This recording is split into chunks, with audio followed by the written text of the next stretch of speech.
Have you got 5 minutes? Because Yep. I could just do with a bit of help thinking about what I'm going to do with Laura later. Would that be all right? Yeah. Okay. So you know what happened last week, the housing thing. Yeah. Managed to sort of go round, and they did some quite good problem solving in the end. She didn't need to stay anywhere else. Stayed Great at home. facilitation by yourself, I imagine. Thanks for your help too.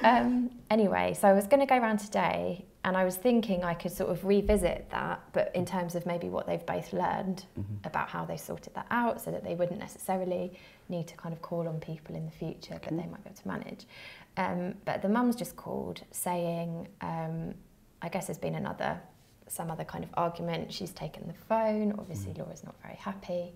And I don't really want to go round and just kind of repeat what I did last week in terms of help them sort it out. I would quite like to still do what we did, because otherwise we're just in this pattern of solving whatever, you know what I mean, kind of firefighting what comes up.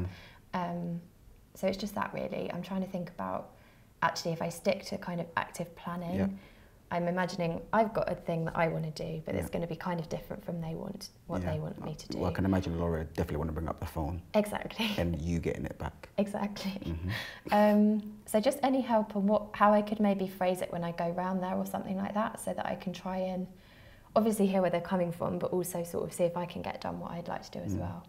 I suppose when you said active planning, so you're thinking about what you want to do in a session. My thoughts about putting clear destinations that you both want to reach, you know. Yes, so for you, you're thinking about how can we think about the strengths of last week's situation. Okay. And she wants to get to the phone. So how could you utilize the strengths from last week in this situation? Yes. And therefore, you both got explicit destinations which have some proximity to each other. Yes. But you can say, let's take the same track to get there together. Yes. Okay. So sort of saying, look, I do. Obviously, your mum's called. I've heard what's happened. It sounds like that's where you guys would like to sort of be today, thinking about that. But here's what I was thinking too. There's some real stuff we could learn from last week.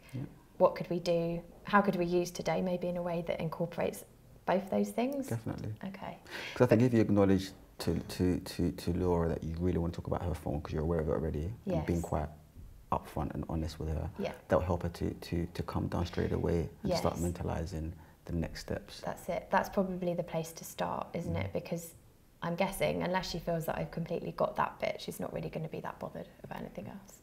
But actually, the other thing you said about the waymarks is helpful to remind me, because it's taken me back to the beginning where they said actually what they would both quite like is for people like me to keep coming round. Definitely. And I suppose I could maybe link it to that and say, look, here's what I know. You both want to have a life that doesn't involve people constantly coming round.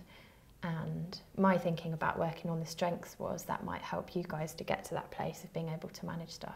Brilliant. That was, yeah? Brilliant. Great, thanks. Yeah. That's great. Cool.